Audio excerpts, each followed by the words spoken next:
IHP Media. Nabobenga le seul prophète dans ce temps où Aza ouvert na kolba maman bande ko ça monsieur ça va demander au basala alors comporter le col à Paul. Mais Paul a comporté qui bongoti. Le problème c'est que Denis laisse à comporter quoi Paul. Paul a le biboui.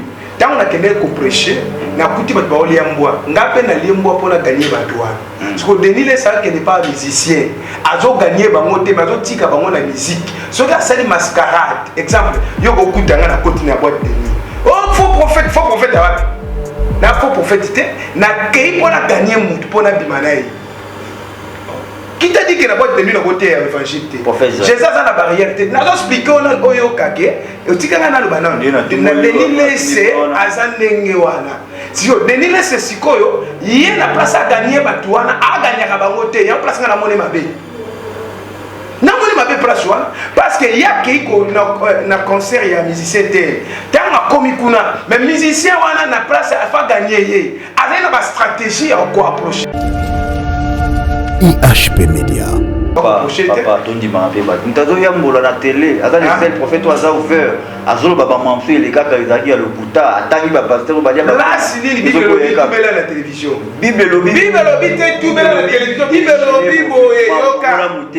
Bible lobi qui cache ses transgressions et prospère point mais c'est lui qui les avoue et les délais s'obtiennent miséricorde. Bible lobi que né devant sacrificateur ou aza supérieur na yo confesser péché. Bon place à confesser la wana est-ce que monsieur tozala mais il m'a baisé n'a pas posé aux questions à confesser ma somme il m'a baisé oui je suis combien de temps ça là autodélivrance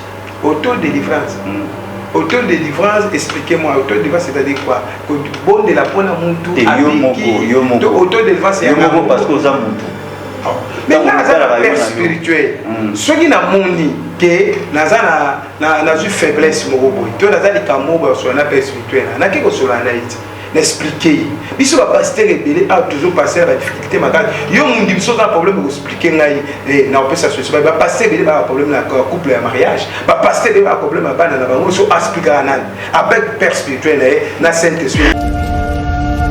IHP Media, la chaîne qui vous édifie.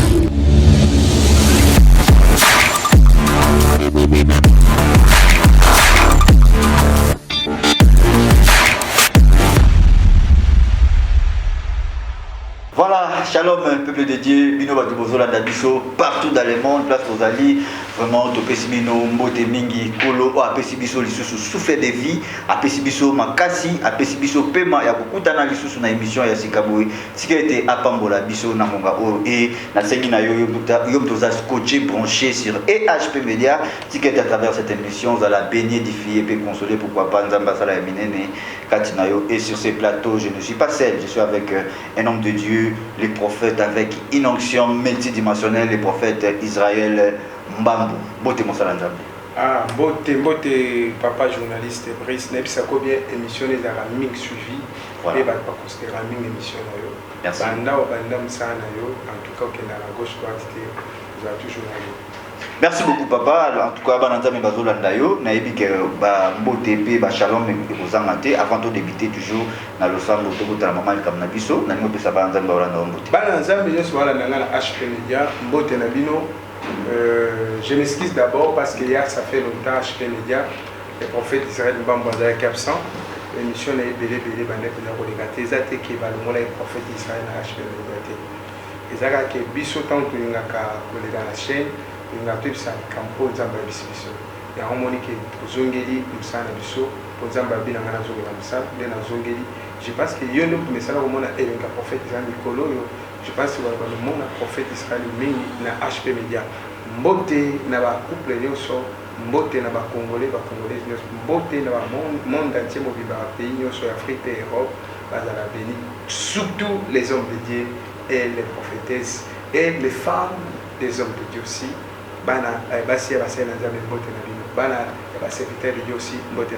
Merci beaucoup, ma première biso en toute chose, photo du Seigneur Jésus-Christ, Toché Azali Bousolo la Alpha et Toseninayo, au Kamba Biso dans le Sambo, avant de débuter cette émission. Merci. Éternel Dieu de grâce tout-puissant, te pambouli émission, nous sommes dans la Biso, Tika de la Béni, au nom puissant de Jésus-Christ de Nazareth. Amen.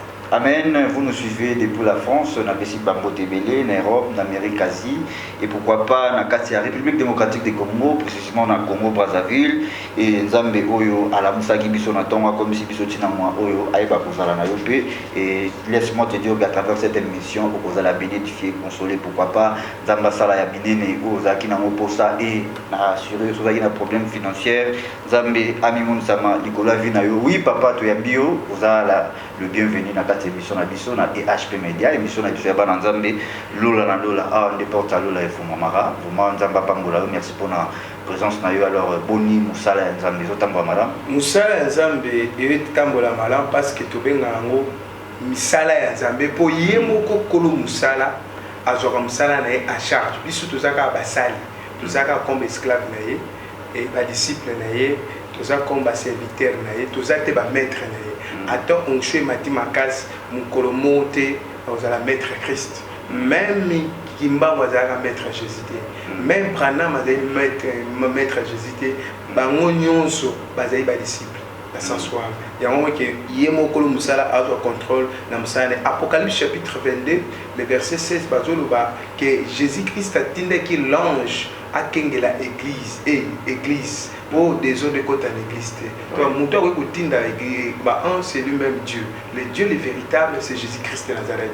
Un homme de Dieu entre Jésus et Christ, il des choses différentes. Donc à Christ, Jésus-Christ, et ça est l'honneur. Comprendre? On a dit qu'il n'a pas dit que non, Moselle n'a pas maîtrisé comme la chanson pour aller dans les Kabonda. Il a déjà pasteur à côté Boyemba au Laxanga côté d'écriture en tout cas à Kende Banda en tout cas côté wana ambeko na mwana qui penda bana côté toli nani mosala Nzambe nani bon tina otanga kombo isate bato azali tout balanda qui est déjà Ok, merci beaucoup le prophète Israël Babou Bananzambe baza scotché branché sur notre chaîne baza bazolandayo et to ebika biso awa tozara na principe lorsque tu as vu mosala Nzambe et to yamba basala Nzambe na considération basala Nzambe pour que récompense wana pe tozwa ya basala Nzambe et voilà pourquoi tozo partager récompense ya basala Nzambe wana na ko yamba yo sur ce plateau. Merci beaucoup. Question de Tsoali Bosso Zali, papa, après la pandémie, ils ont frappé mon kili. L'église, après la pandémie, ce n'est pas encore la fin. C'est-à-dire, l'église est sur la terre. L'église qui est dans l'écolo, dans le moment où il travaille, Saint-Esprit, en ça. On va dire que Mouto a préparé le royaume. Pour la Bible, Christ a cherché premièrement le royaume. Mais Mouto a préparé le royaume, c'est le Saint-Esprit. C'est ce que dit la Bible. Mais le Saint-Esprit, tant aussi, ça nous sala, ne soit qui après église, ne place au monde à l'effet zoban. Le Christ a koya après à l'effet bandi église qui est dans le coup. Merci beaucoup. Merci. Nakatiote, Torozo, Matoche, moi parenthèse. Bon, Banazan Bazas Coché Conché, Dolini Nata Autopomi. Et question, on a posé question, on a posé nos questions. Ça fait combien de temps vous gagnez à Nakat église? Combien de temps que tu gagnes à âme, combien de temps que tu gagnes à âme? Nazanayo. Combien de temps que tu as gagné âme dans l'église? Quand nous sommes l'église, avant de traiter Kawana, nous avons d'abord ce qu'a joué à 4 valeurs spirituelles. Le fondement d'abord de base. Ce qui a joué à monter, nous avons enseigné à nous minutes de vérité. Ayambi Christ, ce qui a dit qu'il va mener la baptême à jouer baptême. Voilà, merci beaucoup, Pasteur Israël Nage, toujours qui est né dans la vie chrétienne, et là, il faut que vous ayez 4 lois spirituelles, et puis il y a un Seigneur Jésus-Christ, et le comme Seigneur, parce qu'il est pour apporter une solution au problème à ça. Voilà, est-ce que vous avez belé à l'église, les lois, comment vous négligez, et le groupe a béni combo, il y a baptême, il y a mon ensemble. Ils ont l'église, rarement les lois, on n'a pas tapé sur la baptême des Alara à l'époque. C'est aussi très important dans le cadre de l'église, mais est-ce que vous savez toujours? Parce que tant que vous et Bible le baki que ilanga eza munene me basali baza muke or bino boza bato bozo kamba ba pate lelo soki ba am ya bato bungi ba botala nde bino. Alors est-ce que bozo temps ya kosaka mambo na processus wana ya la vie chrétienne o ya mi mutu aye o bongolisie mutema ya mi Christ et puis ainsi de suite au pesi affermissement parce que ba deke to sala malelo on dirait église moi ne dire c'est kota koto na papa. Et c'est aussi Marc chapitre 16 verset 15. Marc chapitre 16 verset 15. Puis il leur dit, allez par tout le monde et prêche la bonne nouvelle. à toute la création. Verset 16, celui qui croit, qui sera baptisé, sera sauvé. Mais celui qui ne croira pas sera condamné. Et voici les miracles qui accompagneront ceux qui l'auront cru. À mon nom, ils chasseront les démons, ils parleront le nouvel âme. Comment on négliger délivrance pour délivrance pour te sauver? Comment on négliger baptême pour des baptêmes pour te sauver? Celui qui croit qui sera baptisé sera sauvé. Yoko matanavion ça visa. Wana oza criminel ou l'équipe norme avion. Le problème est que eloko liboso mon sacrificateur pas pour ça na nzoto ya brebis d'abord pour soigner brebis.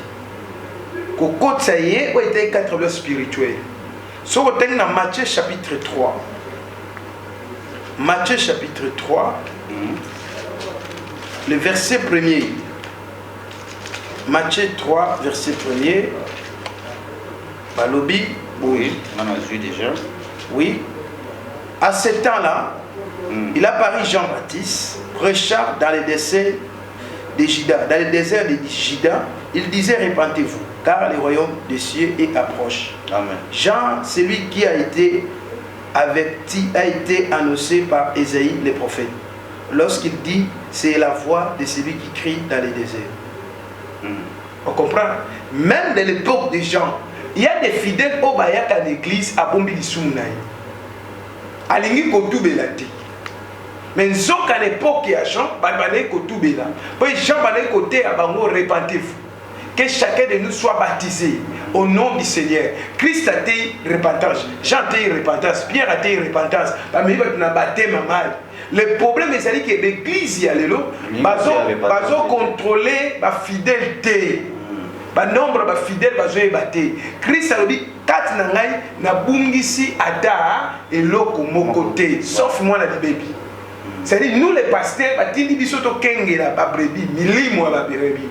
C'est-à-dire chaque mois photo me mabatuna mai. Mais sauf que samedi au coup à l'église où esala ba kombote mais ba keno baptiser batu na kati ya nini ya ba mai. Na ba sanswana. Parce que mbongo ebungsela ka mutu emonisi. Nenge lor mbongo yemba pauvreté ebungsela ke monisi menga na ngina bakisela lor mbongo pe ebungsela ke monisi. Po mbongo soke leki mutu ebele mutu ayebi nzambe te journaliste batu bazana droit ya koyeba loi ou bengi la sainte doctrine. La sainte doctrine c'est la repentance.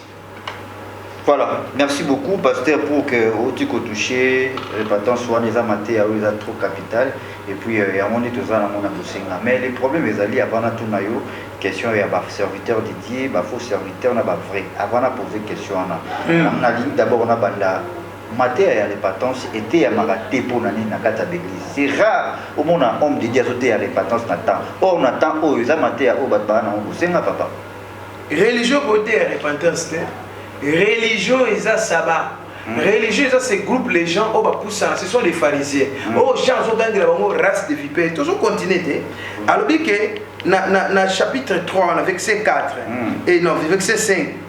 Les habitants de Jérusalem et de toute la Judée et tous les pays des environs de Jourdain se rendit auprès de lui. Ils confessaient leurs péchés. Ils se faisaient baptiser par lui dans le fleuve du Jourdain. Mais voyant venir à son baptême beaucoup de pharisiens et de sadducéens, il leur dit, race de vipères, qui vous a pris fuir la colère d'avenir.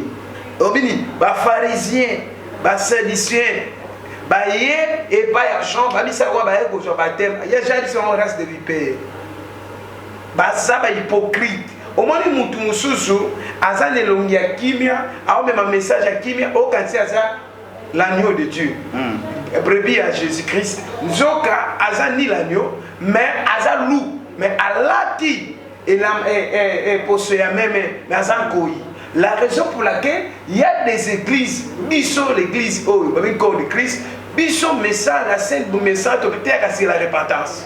Ce qui mutu a se repenti o etika les a facile. Il y a une question dans les jours de Pentecôte. batunango Pierre na acte des apôtres 2 verset 38 je pense bazo tuna Pierre homme frère que ferons-nous? Pierre a dit répandez-vous que chacun de nous soit baptisé par le nom de Jésus car la promesse est pour vous et pour les enfants et pour ceux qui sont loin.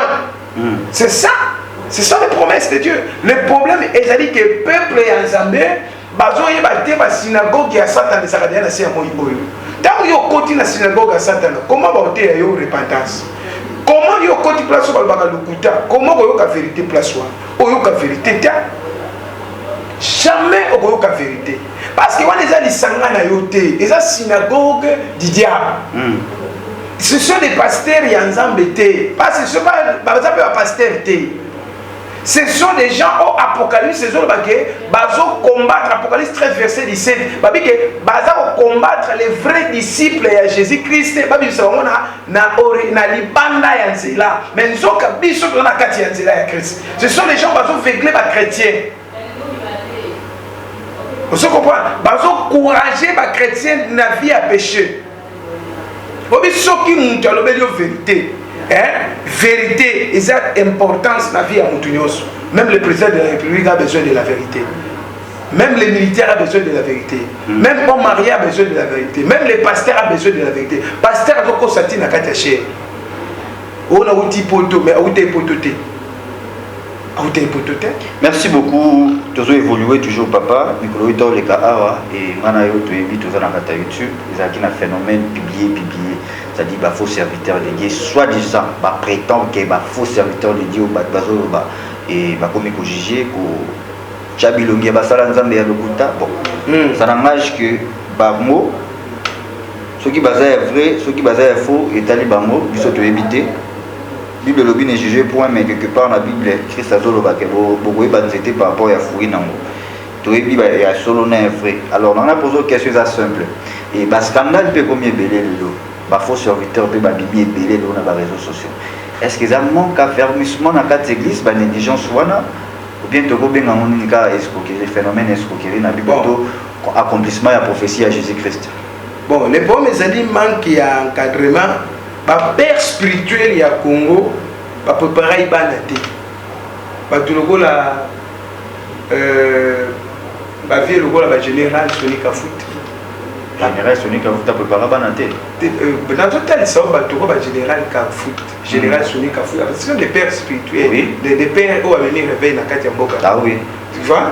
Ça quand même bateau. Yo toujours le battre. Donc de ce même si bien que ba vieux ba préparer banati. Général, Albert Kenza. Il faut que je quand même des fleurs. Oui, comment on va faire aux alliés?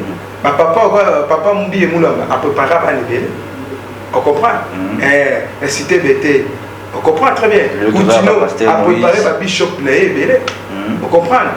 Général Soni Pazan n'a pas nous à préparer. So, Bano Bazo Sala désordre. Bazan Bana Oyo Bazangi Batata. Pourquoi? Parce que Batata est bien bazar, Batata est ma bébé bazali. Bazoua qui tente, il y a besoin d'enseignement. On dit que moi, on a polémique dans ma boca, je suis à l'éducation, je suis à base d'affrontement. Nettement, les problèmes, c'est que les jeunes serviteurs au Babi Malelo. Mais c'est que bien que Moutoumoko Azali Ngouma a été Bouti Bagno Kebele à Kinshasa. A été sur Mbokani. Vous comprenez très bien. A Bouti Bagno Kebele, Baudi Kosala des autres. Ce qui est Kinshasa, est-ce que Bagno Kawan Bagno Bimana Kinshasa? Mais Moutouni, papa, ça n'a pas clair, tout simple. Mais bon, bien, Bakamune comment déjà pour les. A Bouti Bagno Kebele. Si vous avez une Kinshasa, la prophétie, on va passer à l'écouter à la télévision, comment numéro de télévision, la télévision, oh, maman, on a une place, quasi une technique de quoi. Si vous avez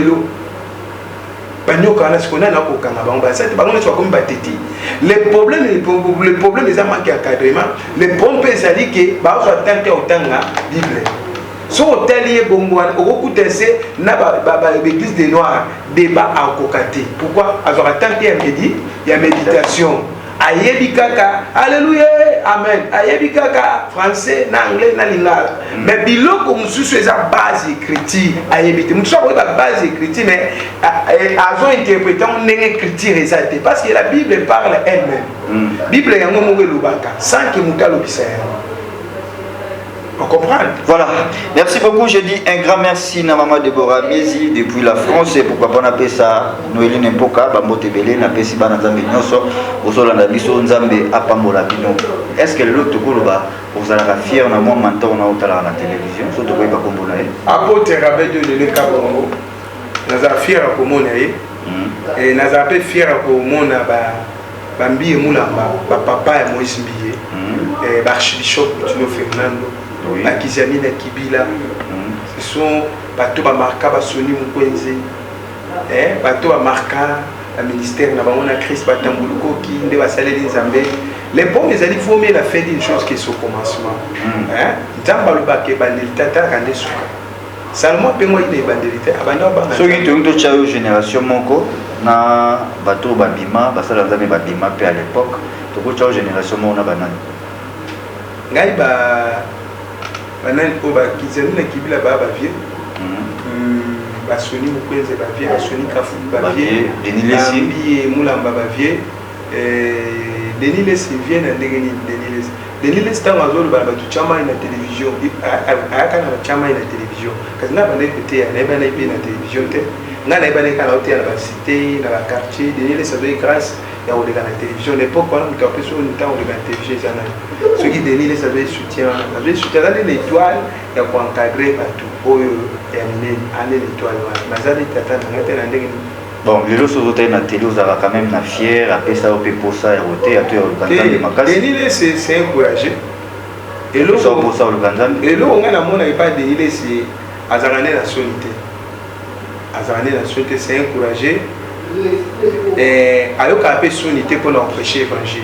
Denis Lesi ça c'est la Romains chapitre 1 le verset 16. À ça la perfection na babi génie pour annoncer la bonne nouvelle de Jésus-Christ. Parce que c'est une démonstration de la puissance. Merci. De donner ça c'est la perfection. On a posé question dans le but vous avez vous allez réfléchir on a eu par rapport à plusieurs de moi courage quand vous allez à l'époque na télé. Moi, courage à relever. Dans l'époque, Denis Lesi, non, mais on ne pas ça dans la terre, non, mais on va le Seigneur. Nous aussi dans l'époque. Si on attend tous les lélo, les pommes, ils ont dit que Makambo, Denis Lesi, ça va aller lélo. Ils ont dit. Makambo, ils ont ça lélo, ils ont tato la zoya, n'a pas bien le seul prophète dans ce temps où Aza ouvert na kolba maman bande ko ça, c'est pas de mabe ou ça alors comporté le col à Paul. Mais Paul a comporté qui bongoti. Le problème est ça que Denis Lesi a comporté quoi Paul. Paul a lobi boui. Tant on a qu'à prêcher, na kuti bat ba liamboa. Ngape na liamboa pour la gagner batwa. Parce que Denis Lesi a n'est pas musicien. Azo gagner bango te, bazo tika bango la musique. So ka sali mascarade. Exemple, yo ko kutanga na koti na boîte Denis. Oh faux prophète awapi. Na faux prophète te, na kei pour la gagner mutu pour la bimanaï. Qui t'a dit que la boîte de nuit n'a pas été évangile? Jésus a la barrière. N'a pas expliqué au Yokake. Et tu as le banan. Denis Lesi a zanengewana. Si Denis Lesi sikoyo, il y a la place à gagner batouana, à gagner à bangote, il y a place à la monnaie mabé. Na monnaie mabé place parce que il y a qui na concert il y a musicien tel. Tant ma komikuna, mais musicien wana na place à faire gagner. Avec la stratégie à quoi approcher. Papa, ton dit m'a appelé. Nous avons vu la télé. Avant le seul prophète oisa ouvert. Azolo baba mamsu les gars qui à le Bouta. Attends baba pasteur badia. Là c'est la Bible lobby tout belle la télévision. Bible lobby tout belle la télévision. Bible lobby boye yoka. Bible lobby qui cache ses transgressions et prospère point mais c'est lui qui les avoue et les délais s'obtiennent. Bible lobby qui est devant sacrificateur au hasard est supérieur na yo confesser péché. Place à confesser la wana est-ce que monsieur tozala mais il m'a baisé n'a pas posé aux questions à confesser ma somme il m'a baisé oui je suis combien de temps au sala autodélivrance autodélivrance expliquez-moi autodélivrance c'est-à-dire quoi que bon de la bonne muntu autodélivrance c'est parce que aux muntu mais là ça la spirituel ce qui n'a moni que na faiblesse mo boy to na za likambo sur na spirituel na ke ko sur la naït n'expliquer biso ba pasteur ebele a toujours passé la difficulté makasi yo mundi biso na problème ko expliquer ngai na opesa solution ba pasteur ebele ba problème na couple ya mariage ba pasteur ebele ba problème ba bana na bango so expliquer nan avec père spirituel na saint esprit.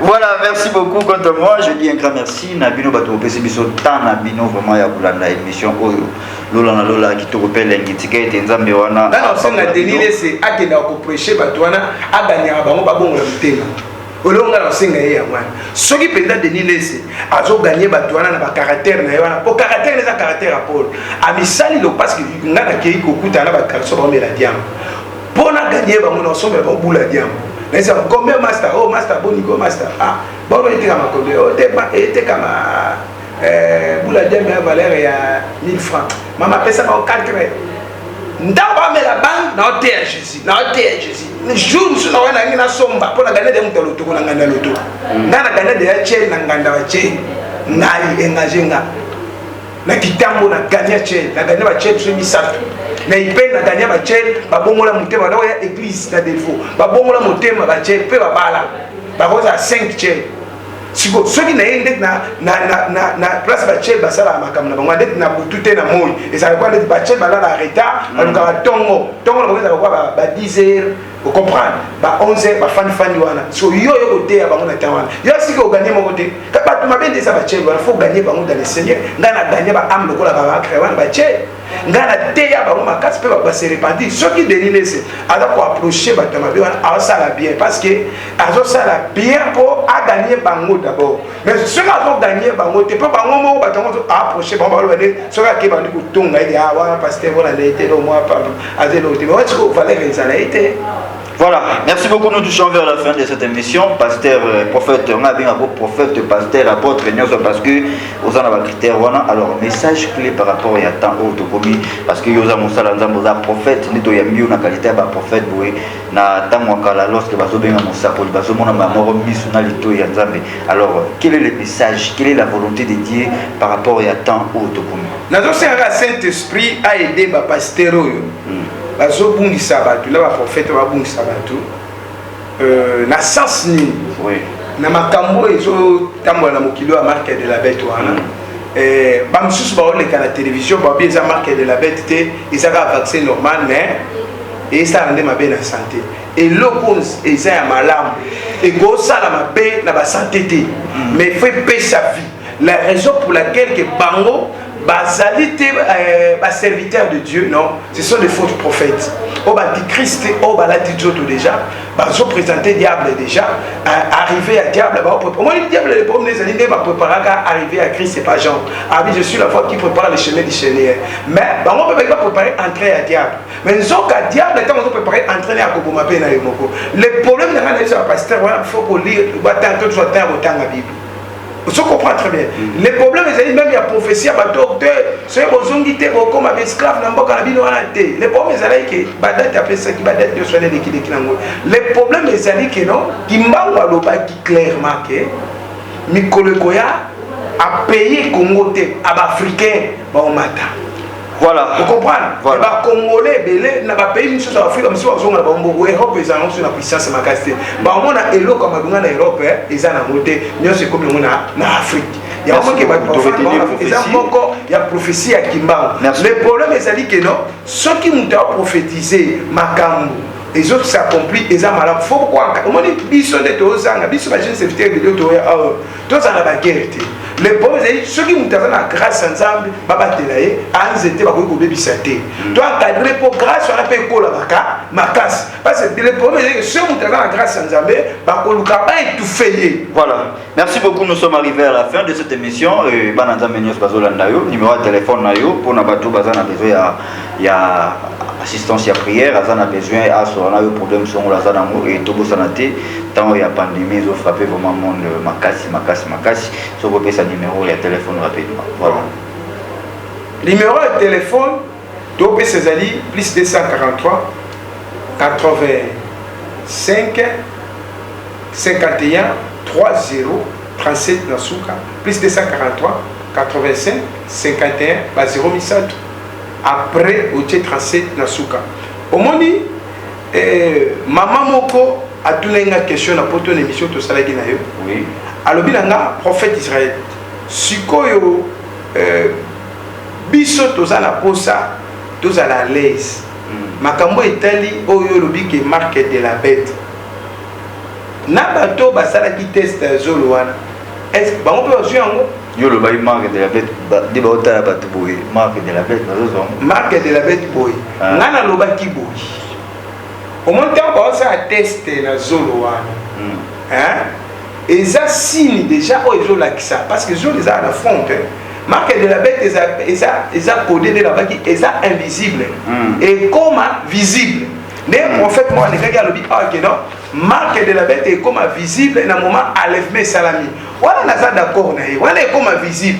Mais Bible peut le bien clairement. Mais tant que ça non codé eza kobatama ba benga on marque de la bête té ba benga on na kombo la ba pesa parce que ça va bien 666 eza la soulèvement mudu ça va ko tuna siko bête te beke a bête a roya soki enlèvement salami te bête a c'est le diable. Sur Apocalypse chapitre 12 et le verset 7 par exemple les bêtes là abundaki bitumba dragon abundaki bitumba na ange mais ange a pas bien assez avec sous ma casté c'est-à-dire bête là c'est le diable lui-même de me soit posé que ça dit ngai kaka a tes marque de la bête là na kozwa kaka parce que ngaza pour ça voyage na mboka Congo ngana bi pa mama les pauvres sali boy les salis est individuel ceux qui ba l'action Jésus ba tel sur mon Bible ba bino que oyo ezali bisala ya diable yo boyango Apocalypse 13 verset 16 à 17 à 18 éclairci makambo eza na temps au leka et ça Apocalypse même makambo zo frapper ba doit c'est pas démon c'est l'ange de la mort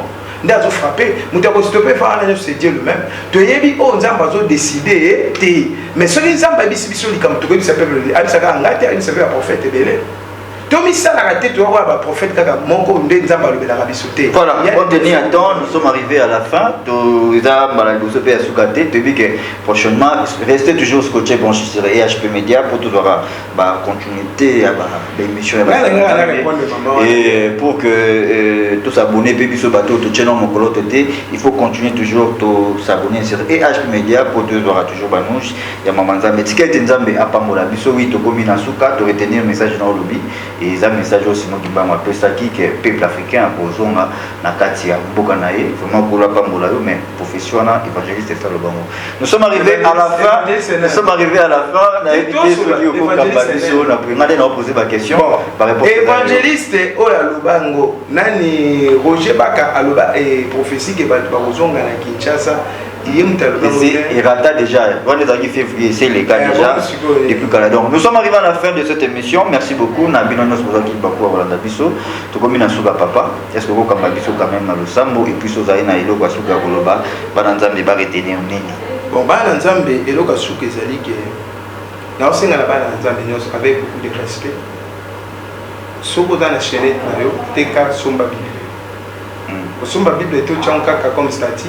Somba Bible soit un retard na Bible na poto surtout na poto bozwa décision au somba Bible ata bozonga arrêter botanga ata 30 minutes méditer version biblique fongo la Bible place au tomber ba de tanga et dans l'Ancien Testament et dans le Nouveau Testament le Saint-Esprit azana au guider voilà na ba église basel na Nzambe na osenga na bino tango boya na émission na HP Media boza na Bible na maboko Bible za na maboko po ba na Nzambe tokenda makambo etali bakoya na masengenya te et voilà tokenda makambo etali pièce par pièce les makambo 100 jours ba pièce par pièce c'est-à-dire avec les versets bibliques appui pour bato bana nda pe ba na mikete ba bato ba responsable na biso na sensuel on a avec le merci, nous sommes arrivés à la fin. Quant à moi, je dis un grand merci à vous tous de nous avoir suivis partout où vous êtes. Un grand merci l'équipe Mbaya et HP Media, Jonathan Momba, Charlie Kanga, Image pourquoi pas Dédé, Nyongo, Aigle Dikaouile, Mama GH, ya Papa, Osé Amani et je dis un grand merci depuis Canada, n'apprécie Maman Charlotte, Nzoï Baba Mbote Belé, pourquoi pas Prophète Jusé Manyanga, Nakata Belgique, Bambote Belé, n'apprécie sans oublier Jackie Retoulé, Bambote Belé, Place Posali et n'apprécie Julie Bams, Bambote Place Posali, Ticket et Kolo à Pambola Bisso, Seigneur Jésus-Christ Abandonne à Bisso le Kola Alpha et à clôturer à Bisso le Kola Omega. Voilà pourquoi nous sommes toujours pas naïo pour clôturer cette émission. Merci. Éternel Dieu de grâce tout-puissant, n'a prié pour la bandeko nyonso balandi biso nzambe.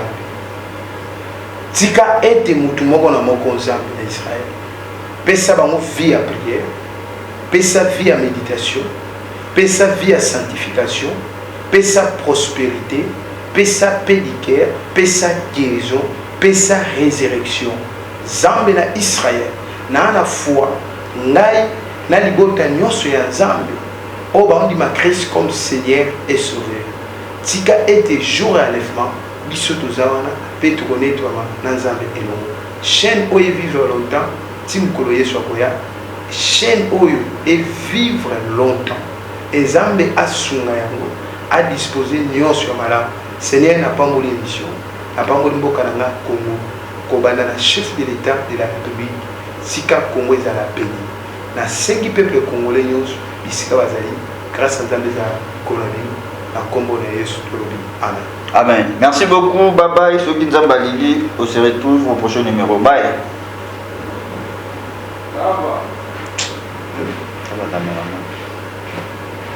Charlie man habité. Eh papa, combien de fois dans le nous sommes arrivés à la fin de cette émission? Pour hier aux oya carte papa. Yoko? Non, mais nous sommes arrivés à la fin. IHP Média, la chaîne qui vous édifie.